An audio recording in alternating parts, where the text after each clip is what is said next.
Hello, hello, hello, and welcome to A Cup of Meg and Joe with me, your host, Meg and Joe.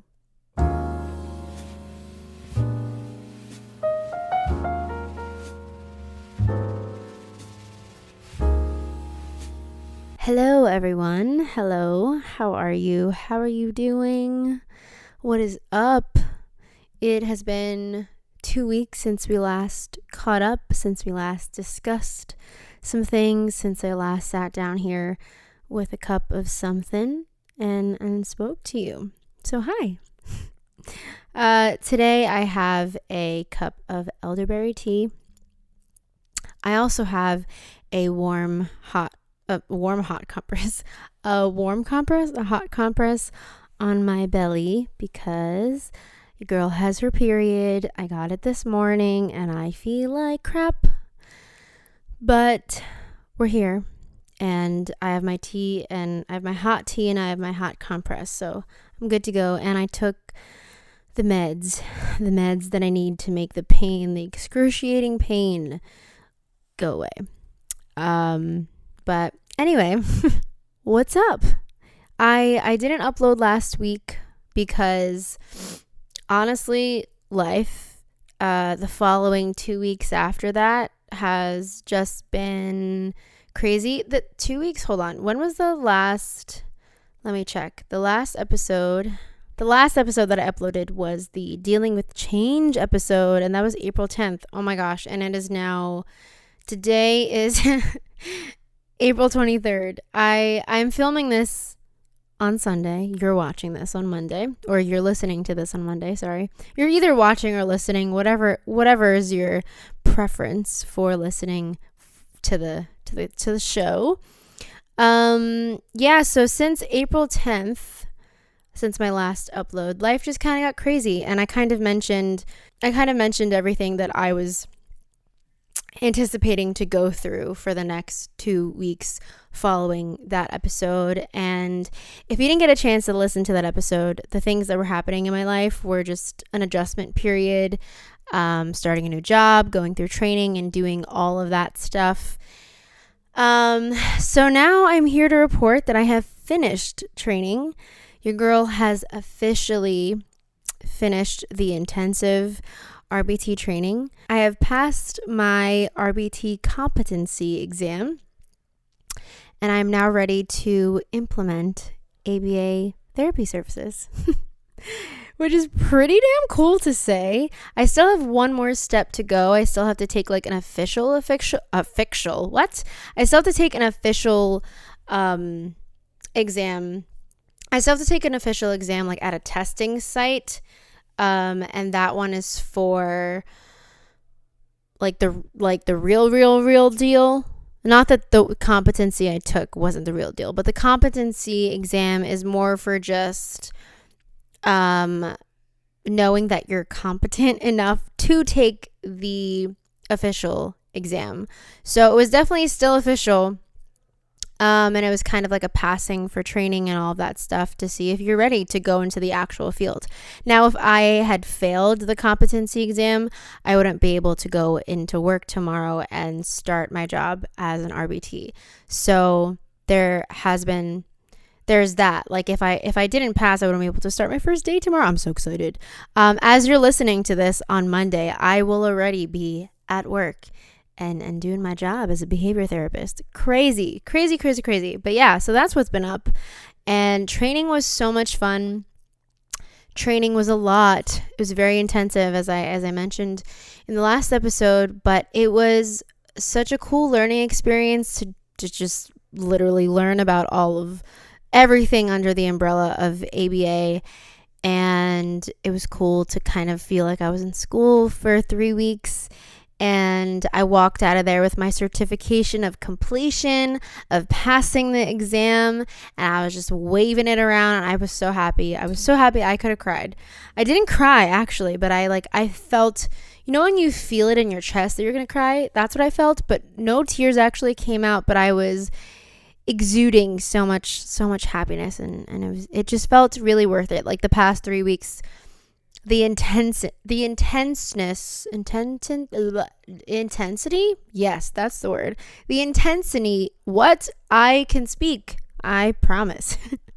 The intensity of the past 3 weeks has been very worth it. And the tiredness and all of that stuff. I mean, hey, one thing too that I've accomplished in the past 3 weeks is waking up early every single day. That shit is hard, dude. That shit is so hard to wake up early every day. My alarm would go off at 6:30 in the morning, just to give me like a signal that it was 6:30, but I didn't get up yet. I would get out of bed at like 6:45 or like 7-ish if I'm really sleepy. But I would always manage to get out of the house by 8, which was cool. And now I feel like if I ever need to go anywhere and be there early, I can do it. And it sounds silly to say, but for those of you who sleep in late, I am with you. I used to just sleep in till the freaking day was just halfway through. So, and for a long time, I've been wanting to switch up my sleep schedule and get into the habit of waking up early, because you can get so much done when you wake up early. And I personally feel like you have a more productive day when you wake up early and you just get your morning started right. And I personally don't like feeling rushed in the morning. So if I'm waking up, say I have to be somewhere at 9, I don't like waking up at like 8 and then only giving myself like 20 or 30 minutes to get ready, because it's just not fun for me. Like I think mornings are so important to your soul and your mind. When you wake up in the morning, that's your first like chunk of time to be with yourself and to just be like, honestly, like feel zen. And I want to feel zen in the morning. I don't want to feel chaotic. So I have had plenty of times where I just feel chaotic because I'm rushing and I don't give myself enough time to get ready. But I have learned over time that I don't like to do that. It's not a good feeling. So yeah, that's one thing that has definitely changed. And it's definitely taken, like, my body definitely is used to it now. Like, even on the weekends, I'll wake up at like 6:30 just because my body has gotten used to it, and I'm okay with that. I mean, I didn't get out of bed today at 6:30. Oh, that's a lie. I actually did. I woke up at 6:30 because that's when I got my period, and I felt so crappy, and I was like, what's happening? And long and behold, there she was. Time of the month, baby. Time of the month. Yeah. So waking up early has been nice. And yesterday, I also had to be up early to go to the school that I'm attending this fall. I had a little campus tour, and I had to be there at 10 a.m., which required me to have to leave my house by 8, because it was 2 hours away. Oh, sorry, it was like an hour and a half drive, but just to be there early for like check-in and all that stuff. So yeah, I was able to also wake up early yesterday without any problem. And that's just, I kind of feel like I can like check that off as like a nice little thing that I have accomplished to wake up early. It's a hard thing for people who don't like doing that, or for people who have gotten so used to just sleeping in, or people who honestly just like to sleep. Like, I love to sleep, but I also notice how much I love the mornings. So yeah. That was so good. Sorry, I don't know if you heard that. I took a gulp of my tea. I have elderberry tea. The tea bag is called Elderberry Healer. My bestie Britt sent me a whole care package of things, wellness things that I really needed. She sent it to me maybe like 2 months ago or something, and one of the things that was in the box was a box of elderberry tea, and it's called Rishi Tea and Botanicals, and the box is called Elderberry Healer. So I just need a lot of healing things at the moment for my period. But anyway, I'm getting sidetracked. Hold on, there's something on my glasses, and I need to clean it, or else this is gonna bother me this entire time. Hold on. Oh, that's better. Alrighty, so what have we said? Oh, life.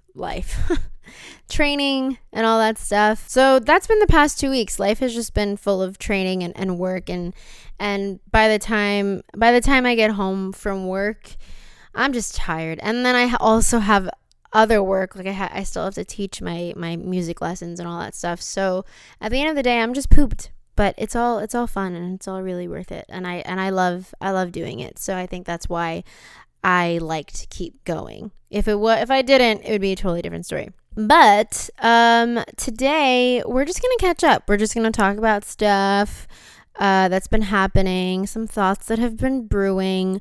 I have a list of things that I want to talk about, but I may not. My brain is scattered again, and I'm also just like, I feel so bleh. I feel that, and I'm tired and just feeling a low energy today. So bear with me. I mean, I think this episode is still going to be a good one. I'm just letting you know that it's a low kind of, it's a mellow one. But hey, depending on the topics that we get into, I might get a little bit more energy. We'll see. So let's get into it. On my list, the first thing on my list I have to talk about is my period. And I think I just want to talk about that because it's currently happening today, right now, in this very moment. And I feel like back in the day, your period was so taboo to talk about. But now I feel like it's such an important thing to talk about, especially just as women and just as, honestly, a world of humans. And the period is a very vital thing that happens in a woman's life. And it's something that really takes over us for, honestly, every single day. Like I'm sure my ladies know what I'm talking about. There is no normal. You never have a normal day. You're like literally always we go through. So something I learned about recently is that women go through their cycle like for an entire month. I mean, I think we all knew this, but like before I only thought about your cycle being the week that you have your period, but really a woman's menstrual cycle takes literally an entire month to start and finish. And for men, their cycle, it only lasts one day, from the morning, from the time that they wake up, and it ends the night they go to sleep, and then it restarts every day. For us women, or any human who has a vagina, we go through our menstrual cycle in phases. And I don't think that's something I ever knew before until recently. So I'm going to share with you I'm going to share with you what I learned. Our cycle is from days 1 to 7 is your menstrual phase. Days 8 to 13 is your follicular phase. And days 14 to 21 is your ovulatory phase, and then days 22 to 28 is your luteal phase. And something new happens, something different happens in every single one of those phases. And it's kind of crazy because we literally we're probably only normal for, I don't know, maybe a day, if even. I don't even think that's true, but yeah, it's kind of crazy. And I've been reading a lot on how to sync your mind and your body with your cycle, because there are so many things that are happening in our body at that time that things get crazy. This is why people say women are crazy. I mean, we are. There are so many things happening in us. Like, what do you expect? There's a lot that happens in a woman's body, which is why we are so powerful. We are so powerful. It's just crazy that we just have to go through an excruciating bleeding time every month. But that's real life. That's the truth. And if you're grossed out by period talk, I don't know what to tell you. It's real life. And it happens. But there are so many ways to sync your workouts also with your phases. Like if you're in your follicular phase, or if you're in your luteal phase, or there are ways to sync your productivity with those phases. And it's very interesting. It's a very interesting topic to read on. And I really went down a rabbit hole one day where I was just like, oh my God, this is what happens. For example, I'll give you some examples. Like during your menstrual phase, it is when you're at your slowest energy days. And that's where I'm at right now. That's what phase I'm in right now. And this thing that I have in front of me that I'm reading says what to eat. Warming foods like soups and stews include foods rich in iron and protein like lentils, as well as beets, mushrooms, and sea veggies. Now, you don't have to eat exactly those, but just like be kind to your body in these times. I think this is when we want all the crazy things, but like it's good to keep your body healthy, especially when you're losing so much blood. And then during your follicular phase is your time where you have more energy and more brain power. And it says that what to eat, you should be eating proteins and vegetables for estrogen support. And how to exercise, intense workouts like heavy weights and HIIT is a good time for it to do is a good thing to do in your follicular phase. I cannot say that one. And then during your menstrual phase, which, like I said, is where I'm at right now, how to exercise is gentle yoga, Pilates, and walking. And those are just examples. And I just find that very interesting. So that is where I'm at.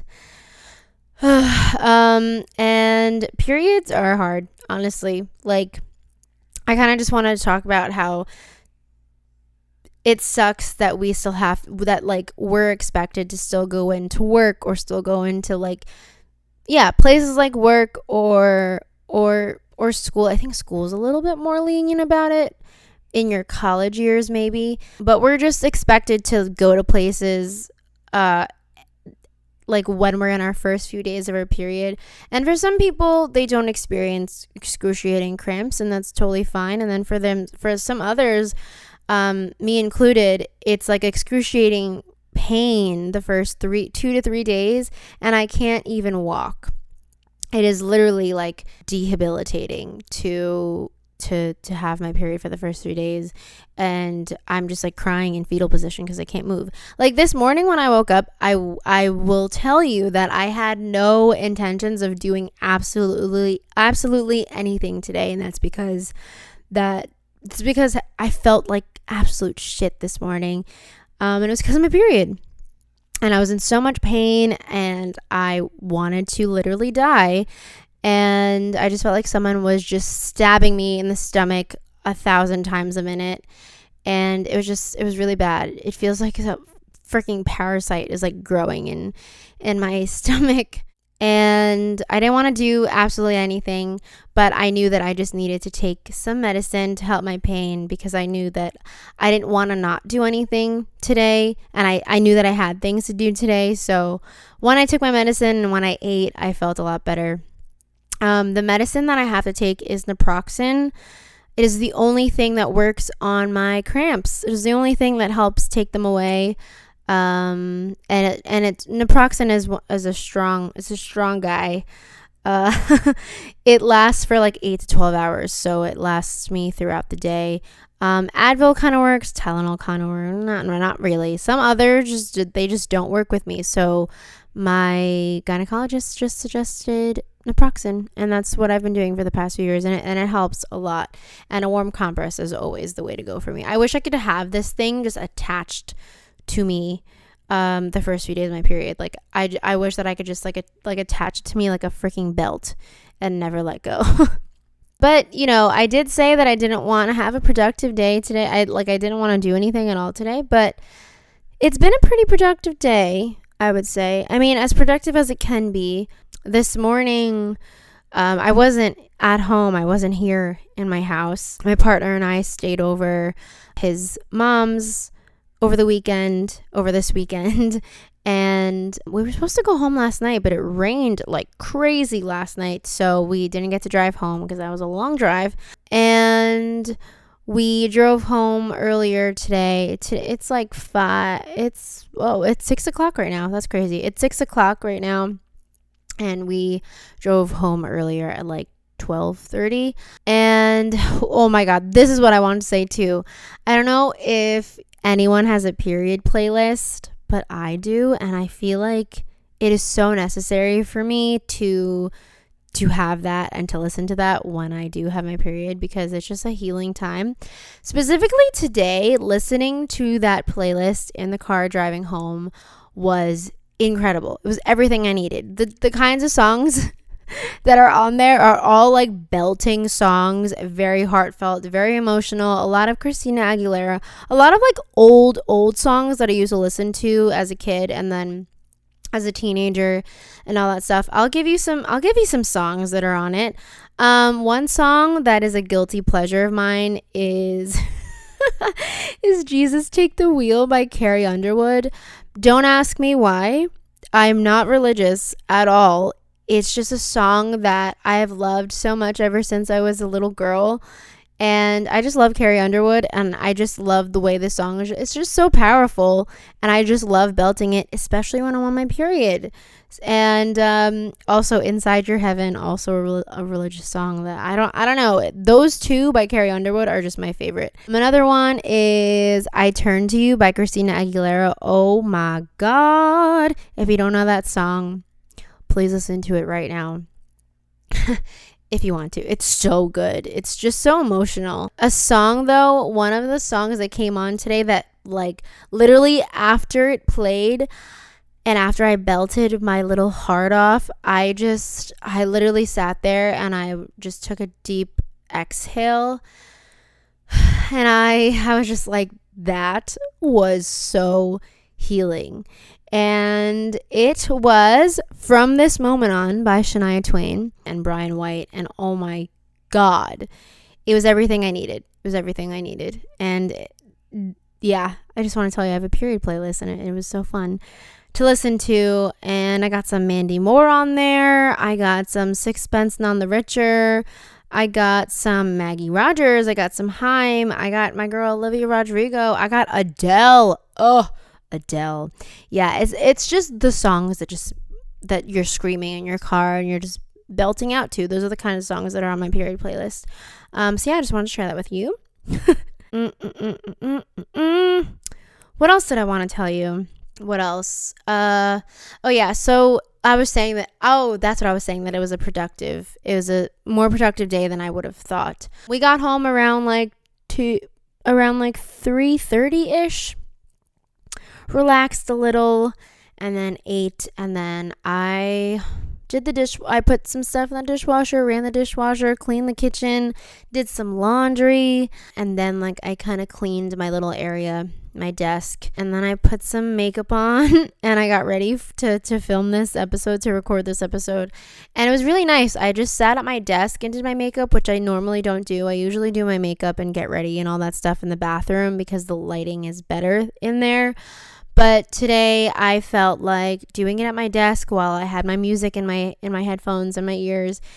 And I actually didn't have my period playlist on while I was getting ready. The playlist that I had on while I was getting ready was the playlist called Realizing the Little Moments Are What Give Life Its Magic. As you can tell, I like to romanticize a lot of things in my life, and honestly, I think that's the way to go. I personally think that if I didn't romanticize everything in my life, it wouldn't be as enjoyable as it is. And pro tip, romanticize everything in your life, like grocery dates. Grocery shopping can be romanticized. I spoke about that in one of my episodes, but yeah.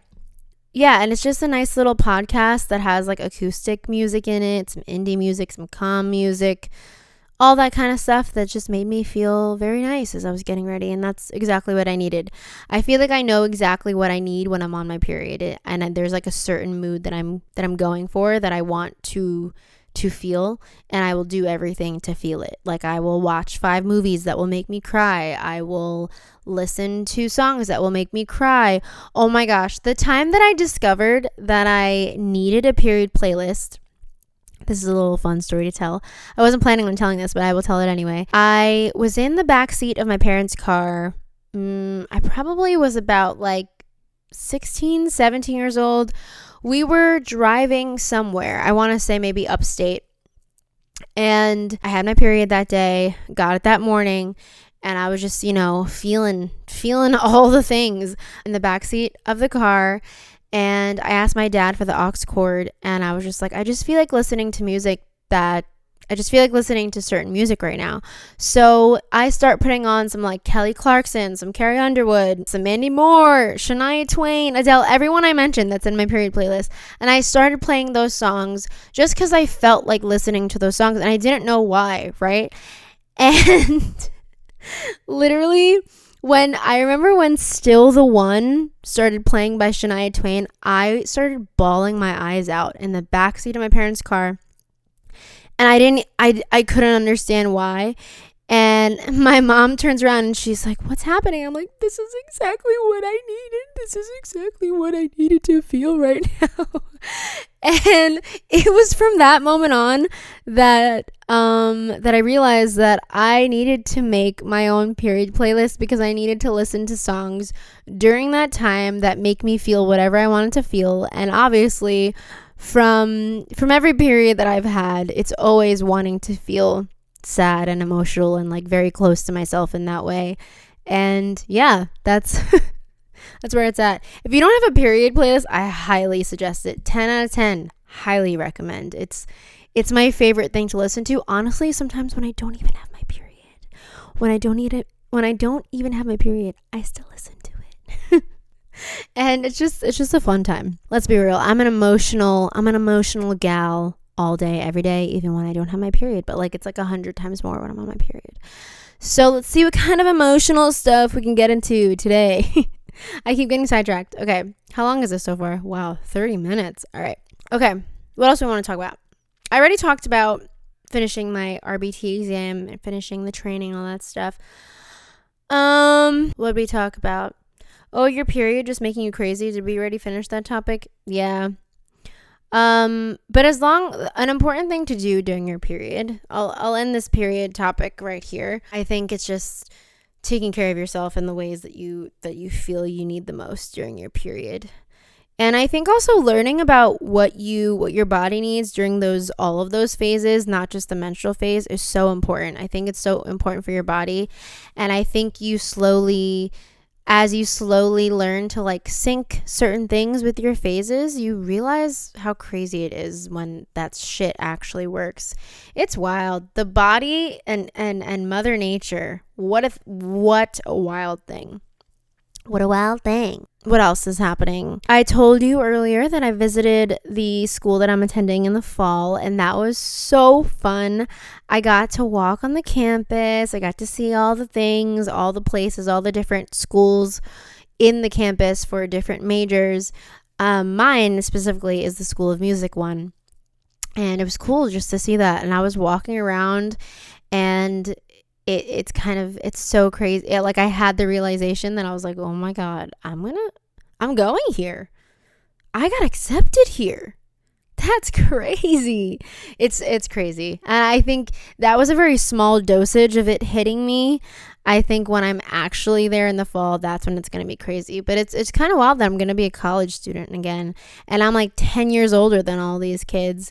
But it's cool. It's fun. I'm very, very, very excited. And I think just going to the actual school made me even more excited. So there's that. Oh, here is what I want to say. So after the tour yesterday, I went to hang out with my best friends.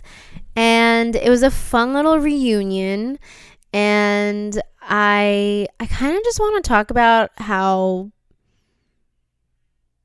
great friendships are you just know when they're so pure and when they're so true, and when I don't know, it's so fun to have like your group of friends or your two friends that like is your ultimate trio and that you love so much, and that no matter how long it's been since you have all seen each other, it doesn't even feel like time has passed. And it's so crazy. But seeing my friends yesterday was so needed. So needed. And I'm so happy that we got to do it. We literally spent, I think, 8 hours together. We started hanging out at like 1:30 and we didn't leave each other until maybe like 9. So yeah, a good like 8-ish hours. And we just honestly just hung out. We just we had lunch at this nice little Mediterranean restaurant. Ate some really yummy food, and we caught up about life, about everything in the past like 6 years that has happened in life. These are my best friends from high school, so it's nice to just still have them. And I'm smiling so hard right now just thinking about it. I miss them already, and it's only been a day. It hasn't even been like a full 24 hours yet. But it was just, main point is it was just so nice, and I just love those friendships that it feels like no time has passed, when really it's been like 6 years since we've all been in the same room together, but it feels like no time has passed. Like literally that is longer than the blip in Infinity War. And there's my nerd coming out. The time that has passed that we haven't been with all three of us in one room, it's been longer than the blip was in Infinity Game. And if in Infinity Game, I mixed Infinity War and Endgame together. If you don't know what the blip is that I'm talking about, it's the 5-year gap that happened when Thanos snapped his fingers in Infinity War and everybody just disappeared. Crazy. But yeah, so it's been 6 years since we've all been in the same room together, but it literally felt like no time has passed. The dynamic was still very much the same. We were all still laughing like hyenas together, and we're just a little bit older, we're just a little bit wiser, but we're still the same old idiots that just laugh together at anything and everything.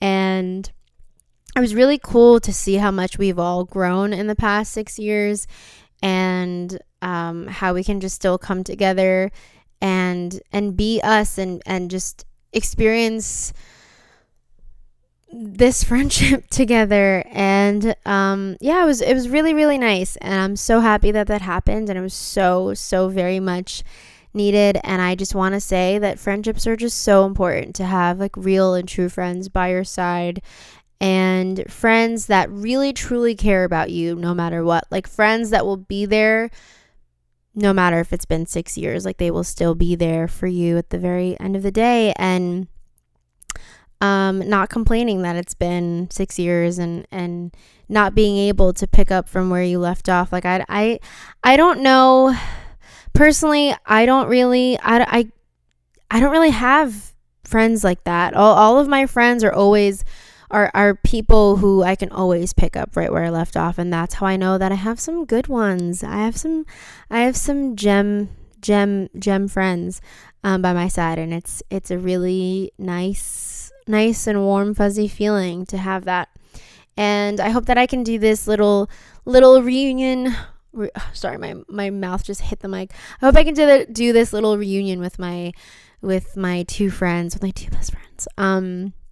Every month. We all live in different states now, which is crazy, and we're all in relationships now. It's so wild. So it was cool to see like just that, and how that plays in our relationship with each other, and how that plays within like ourselves, and the way that we are as individuals. And it's just it's cool.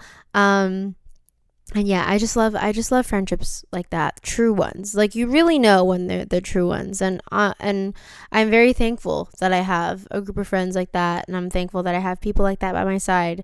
It's really hard to have friends like that,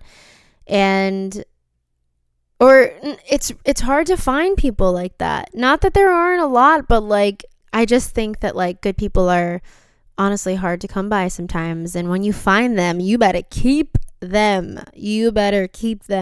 I'm so thankful for the ones that I get to keep and get to like rekindle with, and just all of that. I really don't care how long it's been, as long as there's no bad blood that happened, and like you didn't like screw me over or anything.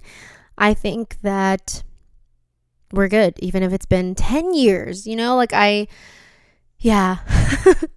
Friendships are really important to me, and my relationships with my friends are very near and dear thing to me, and so it's important for me to nurture those, and yeah.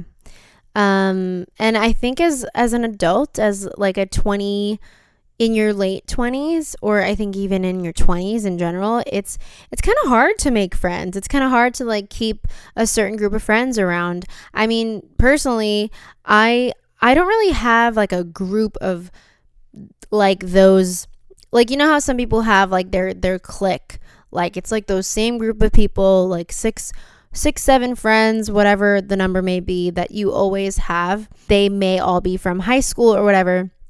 My group from high school never stayed together. It's only like some of us that have stayed in touch, which I'm not mad at. It's just like life kind of happens. When you're in high school, you see the same people every single day, and sometimes that's probably the only reason why you guys are friends, and that's okay. Not everyone's gonna stay, and that's totally fine. But that's why it's kind of like hard to make new friends when you're older, because you're not going to school every day. You're going to work every day. So you're either making new friends at work, or you're still going to school. You're making friends at school. But I feel like a lot of people meet at the most random places nowadays. I mean, a lot of my friends, honestly, a lot of my friends, some of my closest friends are from the internet that I now have met in real life. But like, it's kind of crazy how that happens. And I have a few friends. I have a few best friends from high school that I still very much keep in close contact with. And then I have my internet friends that I've made connections with in the past few years that have become also some of my closest friends. And we connected through music and through the internet. And sometimes the internet is a crazy place, but sometimes it's also a wonderful place to meet people. And I rarely have friends who I met at a bar or whatever, but those are some places where you can meet people. And work, I think work is also a cool place to meet people, but like that feels also like school to me, where, you're only going to stick with some people you meet at school. You're not going to stay. I mean, who knows? But for me, people I've made friends with at work, or people I've made friends with at work, they have never really stayed, because you realize that like it's just a work thing, and that's okay.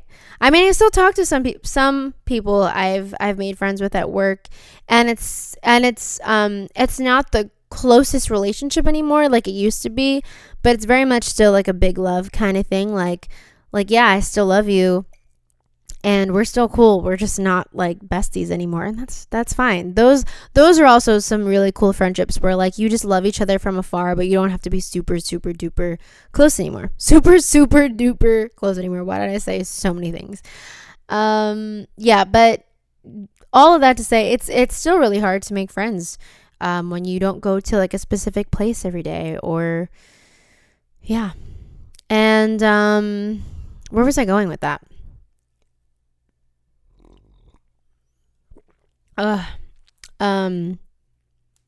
Sorry, I know I have more to say. I feel like I'm saying everything and also saying nothing at the same time, so I apologize. Like I said, my brain is very low right now. One of the notes that I have on my list to talk about is what I just said, but I'm gonna read it to you because it's funny. It says, talk about your best friends and how you're so thankful for them. I'm just a sentimental girl. I love my besties. I love all of them. And friendships are really important to me, like I said.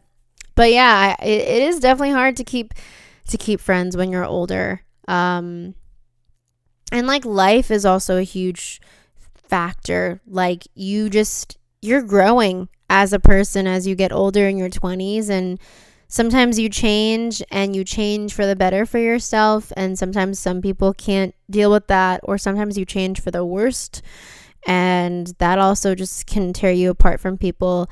And then there's also the factor of sometimes friendships just drift away for whatever reason. They just fade, and that's okay. But I think as long as you have like a few close people in your circle, literally doesn't like, could be one or two people, as long as you have people that truly support you and care about you, and that bring you peace, and that are good people to be at the table with, I think you're set. Yeah, I think that's kind of all you need. I have a lot of friends, but like they're all from different friend groups or different parts of life. But the people that I keep around me in my circle, whatever that may be, are all people who I know and love very, very deeply, and who bring me peace and love, and vice versa. It's all big love. And if it's not, then you gotta let it go. You gotta let it go. I think that's also something to learn when you get older, is like, you gotta let go of some friendships that don't bring you peace anymore. And it doesn't matter the history that's there. Some things don't matter when, like, in the current, it's just like wreaking havoc of just like not a good friendship. When you know that it's like, there's, if someone is saying this to you and you have people in mind that you're like, yeah, you're kind of right, there is that one person. And I'm not trying to throw shade or anything. I'm just saying that, like, it's happened to, like, I mean, maybe all of us, where there's that, like, one friend that, like, you just kind of lose touch with, and who knows what happened, but you don't keep everyone in your life. And then also the big factor of just, like, if someone just isn't a good person in your life and doesn't bring you peace, or isn't good to be with at the table, then you shouldn't keep them around if they're not good for you. And if you're not good for them either, hey, it can go both ways.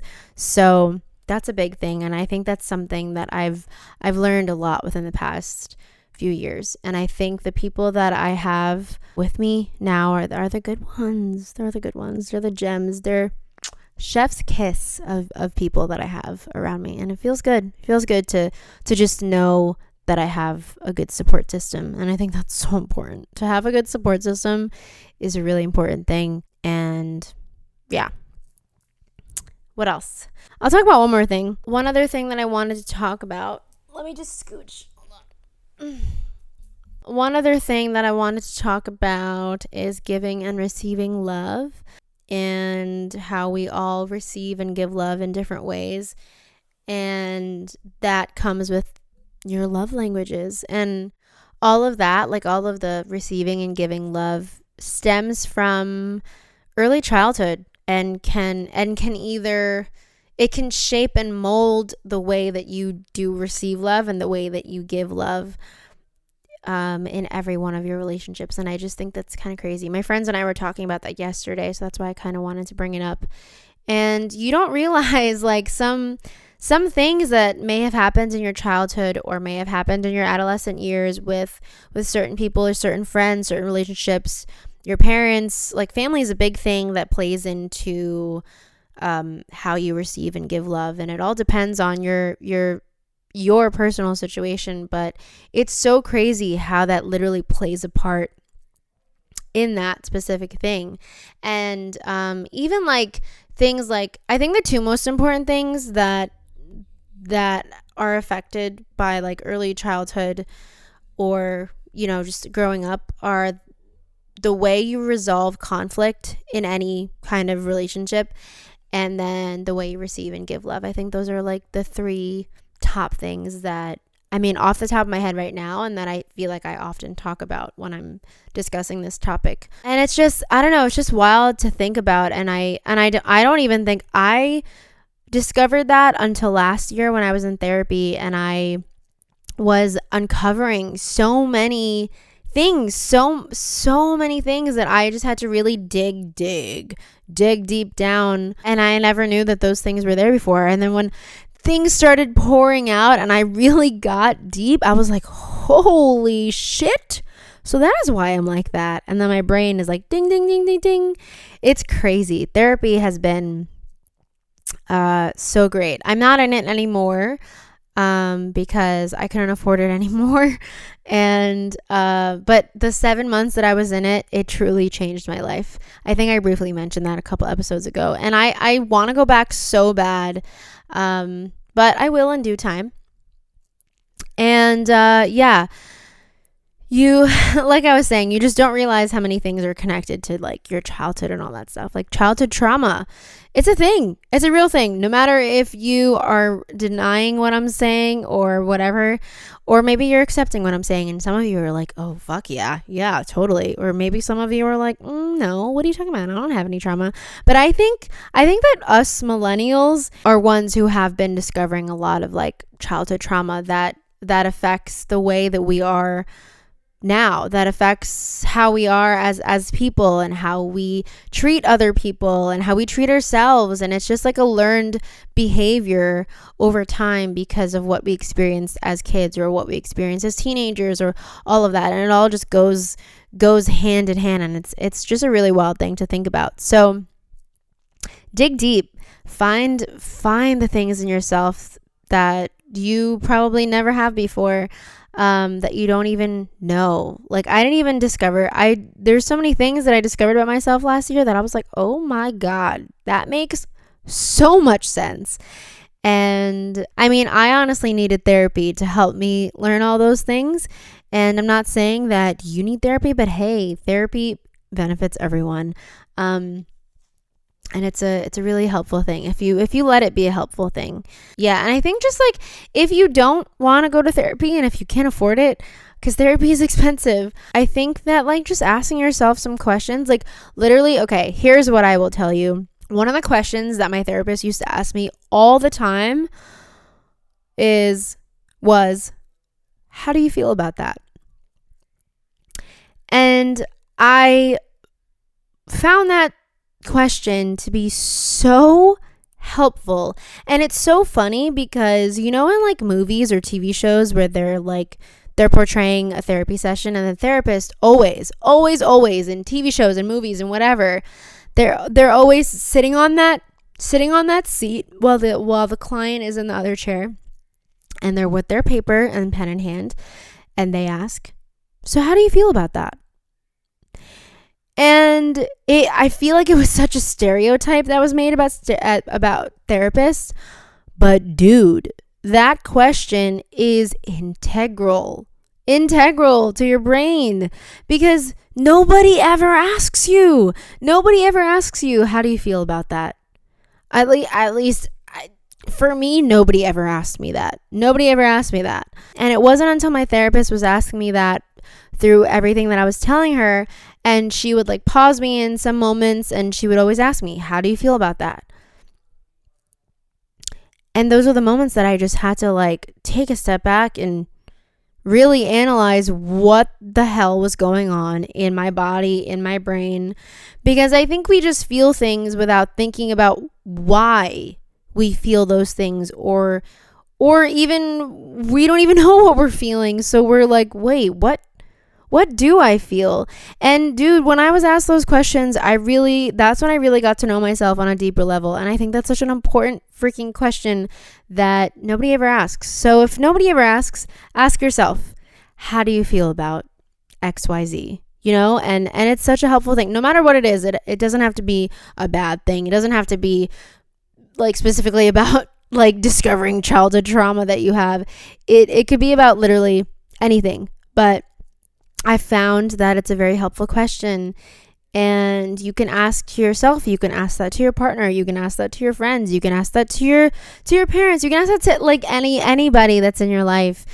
And for the people who are open to the question, get ready. It's a good one. It's a good one to ask, and I can see why therapists ask that. And therapists are there to guide you through whatever you're going through, and to guide you through whatever journey you're going through, whether it's your healing era or it's anything. And I feel like therapy is misconstrued in a lot of ways for some people, and for some cultures it's looked at in a very derogatory way, or I don't know if that's the right word, but I think some of you may know what I mean. Like in Asian cultures, therapy is looked at like it's not real, you know, like mental health is like something that we shouldn't talk about. And it is so important. It is so important. So what did I just say? Why did I say that? Why did I just say that? I totally had a brain fart. Yo, literally forgot what I said. If I forgot what I said, whatever, I'm not going back. But yeah, therapy was a real kicker in the butt for me. A real good one. A real good kick in the butt.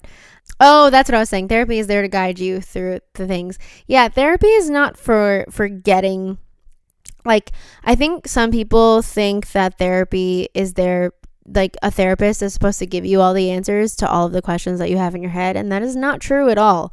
And I didn't even know this when I started therapy. I was so scared of therapy for years. Like every time I knew I needed it, and every time I would get suggested get recommended to go to therapy, I was like, yeah, but I never took action. And then when I finally took action, I was like, oh shit, this is great. This is what I've been missing out on. Damn. And a lot of people, a lot of friends who I've spoken to who have gone to therapy, they love it. And I also know that some people say that it's very hard to find the right therapist. I was very lucky to find a very good one the first time around. She was amazing. She was so incredible. I miss her so, so much. I wish we could have been besties. But she was great. She helped me uncover so many things about myself, and she helped me heal. And she didn't do that by giving me answers. She just did that by guiding me in the right direction. And literally all she did was ask me questions that made me do the thinking that I had to do that I didn't have access to before, because I wasn't being asked those questions, because I wasn't thinking of asking myself those questions. So yeah, questions are good. Questions are very important, especially for yourself. Like, you got to talk to yourself. You got to really ask yourself the hard-hitting questions, because no one else is going to, unless you go to therapy or unless you have really good people who know the questions to ask you. Yeah, I miss therapy. I really want to go back. I will in due time. I'm scared to go back and have a different therapist, but my friend actually told me the other day, my bestie Aish, when I was expressing this to her, she said to me that maybe it wouldn't be so bad to get a new therapist, because you get a new perspective on everything and you get to learn different things. And I was like, oh, that's a really good point. Like, I was just scared to just get a new one, because like I'm over here like, damn, I have to tell her everything again and tell her everything that's happened, and like a new person has to learn me again, and I have to like expose all of these things about myself to someone new, when I could just find my old one and just be like, hey, let's pick up where we left off. But I like the new perspective that Aisha gave me, because I didn't think about it that way. And I think when you look at things in a different perspective, it can really shift your brain. So I'm happy with that perspective. And I think that now I think that seeing a new therapist wouldn't be the worst idea. I think it'd actually be cool to meet someone new, to have someone new explore my brain with me. It's fun. Anyway, I'm going to end that here. I feel like we touched on some things, and we also just caught up a little bit. Yeah, this was supposed to be just like a chill episode. I wasn't trying to talk about like anything crazy. But yeah, I hope you enjoyed this episode. As you're listening to this, I'm at work on my first day on the job in the field as a behavior therapist. Doing my thing. And yeah. Sorry, I just got really winded. I don't even know what the takeaway of today is. Let's say the takeaway for today is go to therapy. If you haven't tried it, you should. It's really great. And but if you can't afford it, I totally understand, because I'm right there with you. But I mean, like I said before, if you can't afford it, just ask yourself those hard-hitting questions, because you can do the work within yourself even if you don't go to therapy. Like, I know I'm all here being like, therapy's great, and it's really great, but like, I know that it's not accessible to everyone. So you can do the work yourself if you really put in that work to just like read about things and read about the brain and do all the things that self-work entails, which is a ton. But yeah, I'm gonna leave off with that. I want to go lay down and just relax for the rest of the night and take care of my little belly. My little painful belly. It's been nice though to just sit here for the past hour-ish and just sit here with this warm compress on my belly, and it's time for me to heat it up again. So that is my cue to go. I hope you enjoyed this episode. Let me know what you'd like me to discuss next. I like to mention that if you scroll up, if you're listening to this on Spotify, if you scroll up, there's a little section where you can write about what you thought about this episode. You can also write about what you maybe want me to talk about in the next episode. You can write anything. You can even say hi, and I'll say hi right back. But yeah, I will talk to you next time. I will talk to you the next Monday that we sit here on this couch and that we talk wherever you're doing. I don't know where you're sitting. I'm sitting on the couch though. But we'll meet up here. I'll meet you back here next time. And we'll talk about all the things and bring your cup of whatever. Also, I think I forgot to mention this. There is a YouTube version of this on my YouTube channel, which is Megan Jo, MEGAN space JO, because I do this in video form and audio form, but like the video version of this is on YouTube if you want to watch me instead of just listening, or if you want to watch and listen to me at the same time. But if you much rather prefer just listening to my voice and not seeing my face, I totally understand too. But I just want to throw that out there. There is a YouTube version of this, so you can head over there. But if you want to stay on here and listen to it on audio form, be my guest. And you can also talk to me on Instagram. My Instagram is Megan, MEGAN _J0, and hit me up. We could talk. Excuse me. Anyway, yeah, I keep talking. I hope everything that I said made sense, because I feel like I literally talked about everything and nothing at the same time. I'm also very, very sleepy. So I almost drank coffee for this episode, but I was like, no, I don't need any more coffee. It's like 6:00. That's why I have tea. Anyway, yeah, so I'll talk to you next week. I'll meet you back here. I will talk to you next Monday, and I hope you have a lovely Monday, and I hope you have a lovely rest of your week. And thank you for stopping by. Thank you for tuning in, and I'll see you next time. Bye.